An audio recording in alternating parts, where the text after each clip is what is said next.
2023 October 22-ന് reporter ചാനലിൽ നടന്ന ഒരു ചർച്ചയാണ് നമുക്കാദ്യം കാണേണ്ടത്. അന്ന് റിപ്പോർട്ടർ ചാനലിലെ മാധ്യമപ്രവർത്തകനായിരുന്ന ഉണ്ണി ബാലകൃഷ്ണനാണ് സംസാരിക്കുന്നത്.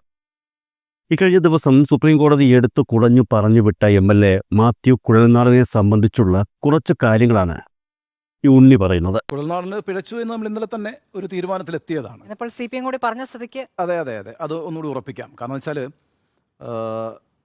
കുഴൽനാടൻ ആ ദിവസം പറഞ്ഞ വാക്കുകൾ എനിക്ക് ഓർമ്മയുണ്ട്, എല്ലാവർക്കും ഓർമ്മയുണ്ട്. കുഴൽനാടൻ പറഞ്ഞത് മനുഷ്യനാണ്, ഫാക്റ്റൊക്കെ ചെക്ക് ചെയ്യുന്നതിൽ ചിലപ്പോൾ വീഴ്ചകൾ വന്നെന്നിരിക്കാം.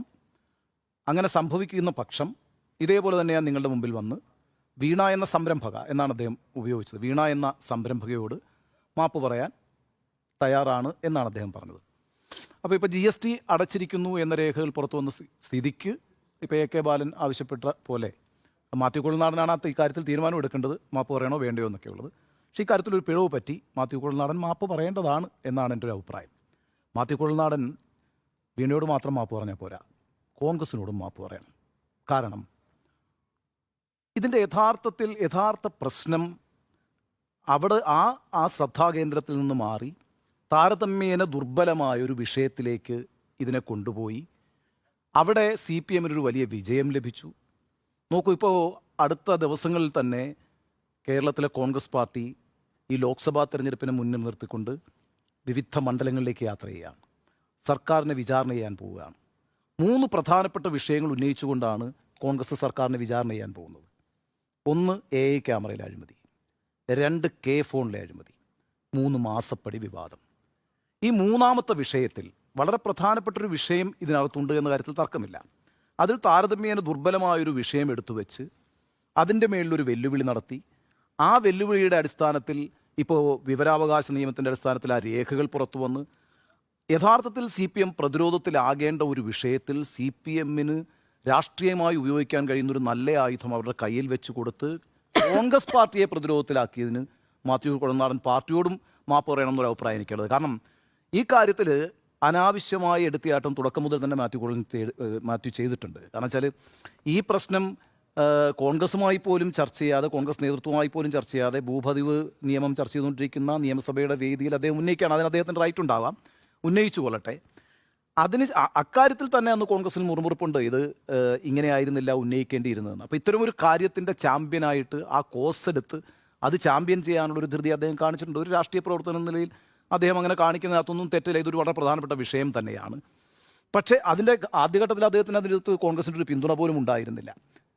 പിന്നീട് ആണ് ഓരോ രാഷ്ട്രീയ നേതാക്കളും രംഗത്ത് വന്ന് മാത്യു കുഴൽനാടനെ ഞങ്ങൾ പിന്തുണയ്ക്കുന്നുണ്ട്. പല ചോദ്യങ്ങൾ പോലും ഈ VD സതീശൻ അടക്കമുള്ളവരോട് വാർത്താസമ്മേളനത്തിൽ ചോദിച്ചിട്ടുണ്ട്, കുഴൽനാടൻ പറയുന്നതിന് നിങ്ങളുടെ ഒരു പിന്തുണ കിട്ടുന്നില്ലല്ലോ എന്ന ചോദ്യം വരെ ഉന്നയിച്ചിട്ടുണ്ട് ആ കാലഘട്ടത്തിൽ. അപ്പോൾ എന്തായാലും അത് പിന്നീട് കോൺഗ്രസ് വളരെ ശക്തമായി മുന്നോട്ട് കൊണ്ടുപോയിരുന്നു. ഇപ്പം ഇവിടെ മാത്യു കുഴൽനാടൻ ഇപ്പോൾ ഉയർത്തിയ വളരെ ദുർബലമായ ഒരു പ്രശ്നത്തിൻ്റെ മേളിൽ CPMന് വളരെ ഗംഭീരമായൊരു ആയുധം കിട്ടിയിരിക്കുക. ഇത്രയും നിങ്ങൾ കേട്ടല്ലോ. ഇനി അൺപോപ്പുലർ ഒപ്പീനിയൻസ് ഇൻ മലയാളം എന്നൊരു ഫേസ്ബുക്ക് പേജുണ്ട്. ആ പേജിൽ കഴിഞ്ഞ ദിവസം ആനന്ദ് അകമ്പടം എന്നയാളുടെ പേരിൽ വന്ന ഒരു പോസ്റ്റുണ്ട്. ആ പോസ്റ്റ് ഞാനൊന്ന് വായിക്കാം. ആ പോസ്റ്റും നേരത്തെ നമ്മൾ കണ്ട വീഡിയോയും തമ്മിൽ നിങ്ങൾക്ക് ചിലപ്പോൾ റിലേറ്റ് ചെയ്യാൻ കഴിയും. കേരള രാഷ്ട്രീയത്തിലെ അലൻ ജോസ് പെരേരയാണ് മാത്യു കുഴൽനാടൻ എന്ന് തോന്നിയിട്ടുണ്ട്. കോതമംഗലം, മൂവാറ്റുപുഴ, തൊടുപുഴ ഏരിയ നോക്കുന്ന ഒരു പ്രധാന മാധ്യമ സ്ഥാപനത്തിലെ റിപ്പോർട്ടറായ എൻ്റെ സുഹൃത്ത് പറഞ്ഞൊരു കാര്യം ഞാനിവിടെ പറയാം. മാത്യു കുഴൽനാടൻ എല്ലാ ആഴ്ചയിലും റിപ്പോർട്ടർമാരെ വിളിക്കാറുണ്ടത്രേ. അപ്പോൾ നിങ്ങൾ വിചാരിക്കും അതിപ്പോൾ എല്ലാ നേതാക്കളും ചെയ്യാറുള്ളതാണല്ലോ എന്ന്. എന്നാൽ ഇതങ്ങനെയല്ല. പുള്ളിക്കാരൻ റിപ്പോർട്ടർമാരോട് അങ്ങോട്ട് വിളിച്ച് ചോദിക്കും നമ്മൾക്ക് പറ്റിയ വല്ല കോളും ഉണ്ടോ എന്ന്. അതായത് നിങ്ങൾ ശ്രദ്ധിച്ചാൽ മനസ്സിലാകും, പുള്ളി വേണ്ടതിനും വേണ്ടാത്തതിനും പത്രസമ്മേളനം വിളിക്കും. അവസാനം നമ്മൾക്ക് തന്നെ തോന്നും ഇത് തന്നെയല്ലേ ഇയാൾ കഴിഞ്ഞ ആഴ്ചയും പറഞ്ഞതെന്ന്. അങ്ങനെ റിപ്പോർട്ടർമാർക്കും മനസ്സിലായി പുള്ളി വെറുതെ ചാനലിൽ മുഖം വരാൻ വേണ്ടിയുള്ള കാട്ടിക്കൂട്ടലുകളാണെന്ന്. അവസാനം ഇവർ ആരും പോകാതെയായി. കുറച്ച് ലോക്കൽ ചാനൽ മാത്രമായി പുള്ളിയുടെ കാര്യങ്ങൾ റിപ്പോർട്ട് ചെയ്യുന്നത്. പിന്നെ പുള്ളി നിരന്തരം വിളിക്കുമത്രേ. എന്നിട്ട് താനുമായി പുലബന്ധം പോലും ഇല്ലാത്ത കാര്യങ്ങളിൽ റിപ്പോർട്ടർമാരെ വിളിച്ചിട്ട് ഇതിൽ ഞാനൊന്ന് മുട്ടി നോക്കട്ടെ എന്ന് ചോദിക്കുമത്രേ. അങ്ങനെ ഒരു വിഷയത്തിൽ പുള്ളി ഇതേ കാര്യം എൻ്റെ സുഹൃത്തിനോട് ചോദിച്ചപ്പോൾ അവൻ ഇതൊക്കെ സാറുമായി ഒരു ബന്ധവുമില്ലാത്ത കാര്യമല്ലേ എന്ന് ചോദിച്ചു. അപ്പോൾ കുഴൽനാടൻ പറഞ്ഞത് ഒന്നുമില്ലാതെ വെറുതെ വീട്ടിലിരിക്കുന്നതിലും നല്ലതല്ലേ ന്യൂസിൽ 5 മിനിറ്റ് മുഖം വരുന്നതെന്ന്.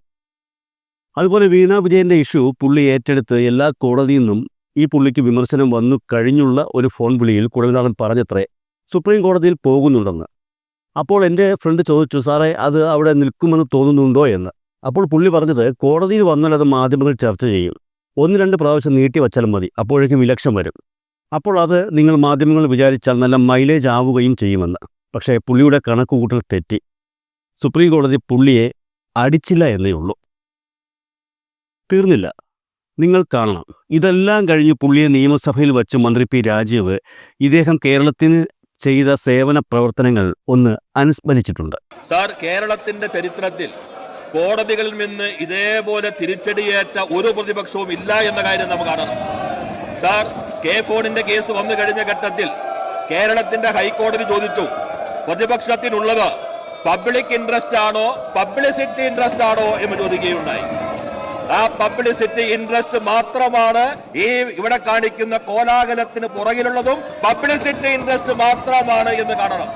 സാർ, AI ക്യാമറയുമായി ബന്ധപ്പെട്ട പ്രതിപക്ഷ നേതാവും മുൻ പ്രതിപക്ഷ നേതാവും കോടതിയിൽ പോയി കഴിഞ്ഞപ്പോ ബഹുമാനപ്പെട്ട ഹൈക്കോടതി ഒരു കാര്യം പറഞ്ഞു, നിങ്ങളുടെ രാഷ്ട്രീയ തർക്കത്തിനും സങ്കുചിത താല്പര്യത്തിനുള്ള വേദിയായി കോടതിയെ മാറ്റരുത് എന്ന മുന്നറിയിപ്പ് കേരള ഹൈക്കോടതി നൽകുകയുണ്ടായി. സാർ, പിന്നെ ഇവിടെ ഒരു വക്കീലുണ്ട് സാർ, അദ്ദേഹം താഴെ കോടതി പോയി തോക്കുമ്പോ പറയും അപ്പീൽ പോകാൻ വിധിയായിട്ടുണ്ട്. ഹൈക്കോടതി പോയി അവിടെ തോറ്റു, അപ്പോഴും പറയുന്നു അപ്പീൽ പോകാൻ വിധിയായിട്ട് നമ്മൾ ജയിച്ചു കഴിഞ്ഞു.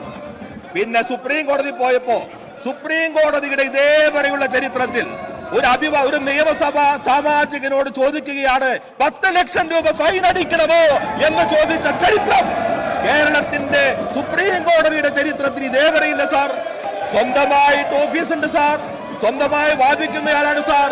ഇനിയിപ്പോ ആകെ ആശ്രയം ഹേഗിലൊരു കോടതിയുണ്ട്, ഇന്റർനാഷണൽ കോടതി. ആ കോടതിയിലേക്ക് അപ്പീലുണ്ട് എന്നാണ് ഇന്നലെ അദ്ദേഹം പത്രക്കാരോട് പറഞ്ഞത് സാർ. സാർ, എല്ലാ ഇതിനകത്തും ഈ ചാനൽ ചർച്ചയിൽ ഇങ്ങനെ കാണിക്കും കടലാസ് ഉണ്ടെന്ന്. കോടതി ചോദിച്ചപ്പോ ഇതാ കാണിക്കുന്നത്. ഇതാണ് രേഖ. ഈ രേഖ ശങ്കരാനി പറഞ്ഞ രേഖ. ചാനൽ ചർച്ചയിലെ ജഡ്ജിമാരെല്ലാം വിധിച്ചു ഇത് കൊള്ളാം. എന്നാൽ കേരളത്തിന്റെ ചരിത്രത്തിൽ ഇതുപോലെ കോടതിയിൽ നിന്ന് തിരിച്ചടിയേറ്റത് കേരളവർമ്മയുടെ കാര്യം ഞാൻ പറയുന്നില്ല. കേരളവർമ്മയിൽ അവസാനം കോടതിയിൽ പോയിട്ട് വോട്ട് കൂട്ടിക്കൊടുത്തു. ഏത് SFIക്കാർക്ക് ഒന്നുകൂടി വോട്ട് കൂട്ടിക്കൊടുത്ത അസാധാരണമായ സ്ഥിതിയുള്ള ആ നിയമസഭാ സാമാജികൻ കൂടിയുള്ള സ്ഥലമാണ് സാർ. അപ്പോ ഹൈക്കോടതിയിൽ നിന്ന് സുപ്രീം കോടതിയിൽ നിന്ന് എല്ലാ കോടതിയിൽ നിന്നും ഭരണപക്ഷത്തിനാണ് സാധാരണ തിരിച്ചടിയേക്കുക എന്നാണ് വാർത്തയെങ്കിൽ പ്രതിപക്ഷത്തിന് തുടർച്ചയായ തിരിച്ചടികൾ മാത്രം അതാണ് ഉണ്ടായിട്ടെന്ന് കാണണം സാർ. ഹൈക്കോടതിയുടെ ഇന്നലത്തെ SITയിൽ ഒരു ചെറിയ വ്യത്യാസമുള്ളൂ. പ്രതിപക്ഷ നേതാവ് പറഞ്ഞു, അദ്ദേഹം അകത്തും പുറത്തും പറഞ്ഞു, ഹൈക്കോടതിയുടെ മേൽനോട്ടത്തിൽ കേന്ദ്ര ഏജൻസി അന്വേഷിക്കണം. ഏത് ഏജൻസി? കേന്ദ്ര ഏജൻസി. രാഹുൽ ഗാന്ധി പറയുന്ന, സോണിയാഗാന്ധി പറയുന്ന, ഖാർഗെ പറയുന്ന BJPയുടെ ഉപകരണമായ കേന്ദ്ര ഏജൻസി അന്വേഷിക്കണമെന്നതാണ് പ്രതിപക്ഷത്തിന്റെ ആവശ്യം സാർ. അതൊഴികെയുള്ളതെല്ലാം ഹൈക്കോടതി പരിശോധിച്ചുകൊണ്ട് പറഞ്ഞു, ഹൈക്കോടതി തന്നെ SITയെ വെച്ചു അന്വേഷിക്കാൻ പറഞ്ഞു. എന്നാൽ പ്രതിപക്ഷത്തിന് തൃപ്തിയായില്ല, BJP സമ്മതിക്കുന്നില്ല.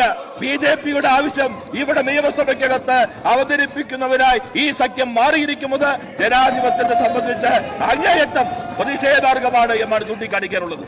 പിന്നെ ഈ നിയമനിർമ്മാണങ്ങൾ നിങ്ങൾ നോക്കൂ. കേരളത്തിലെ മഹാഭൂരിപക്ഷം വരുന്ന ജനങ്ങളുടെ ജീവിതത്തെ ആശ്വാസം നൽകുന്ന നിയമനിർമ്മാണങ്ങൾ. ഇന്നലെ അവതരിപ്പിച്ച ബില്ല് കേരളത്തിന്റെ ചരിത്രത്തിൽ ആദ്യമായി ഒരു സർവീസ് ജനങ്ങൾക്ക് ലഭിക്കുന്നില്ലെങ്കിൽ അത് സംബന്ധിച്ച് തീരുമാനമെടുക്കാൻ, ഉദ്യോഗസ്ഥന്മേൽ ഫൈൻ ഈടാക്കാൻ കേരളത്തിന്റെ ചരിത്രത്തിൽ ഒരു സ്വതന്ത്ര ഏജൻസി നിങ്ങൾ ചർച്ച ചെയ്യാൻ സമ്മതിച്ചോ? ഇവിടെ റവന്യൂ മന്ത്രി അവതരിപ്പിച്ച ബില്ല് എത്രയോ അദാലത്തുകളിൽ വന്നു, ഞങ്ങൾക്ക് നികുതി അടയ്ക്കാൻ പറ്റുന്നില്ല, സ്ഥലം ഞങ്ങളുടെ കയ്യിലാണ്, അതിന് ശാശ്വത പരിഹാരം ഉണ്ടാക്കാൻ കഴിയുന്ന ബില്ല് ഈ നിയമസഭയിൽ അവതരിപ്പിച്ചു. നിങ്ങൾ ചർച്ച ചെയ്തോ? എത്രയോ ബാങ്കുകളുടെ ജപ്തിക്ക് മുൻപിൽ നിസ്സഹായരായി നിൽക്കുന്ന പാവപ്പെട്ട ക്യാൻസർ രോഗികളുടെ ചിത്രം നമ്മൾ കണ്ടില്ലേ? ഇവിടെ എത്രയോ ശ്രമങ്ങൾ നടന്നു, ഒരു തീരുമാനം ഉണ്ടാക്കാൻ കഴിഞ്ഞില്ല.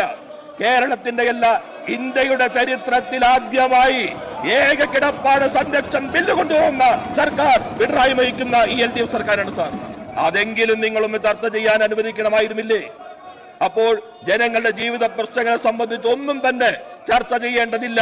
എന്നാൽ നിങ്ങൾ എന്തെല്ലാം കോലാഹലം കാട്ടിയാലും ജനങ്ങൾക്കൊപ്പം നിന്ന് ഈ നാടിന് വേണ്ടിയുള്ള നിയമനിർമ്മാണ പ്രക്രിയ ഈ സർക്കാർ മുന്നോട്ട് കൊണ്ടുപോവുക തന്നെ ചെയ്യും സാർ. അതുകൊണ്ട് ഈ ബില്ല് കയർ തൊഴിലാളികളുടെ ജീവിതത്തെ ബാധിക്കുന്ന ഈ ബില്ല് പാസ്സാക്കണമെന്നും ഞാൻ ഈ സഭയോട് അഭ്യർത്ഥിക്കുന്നു.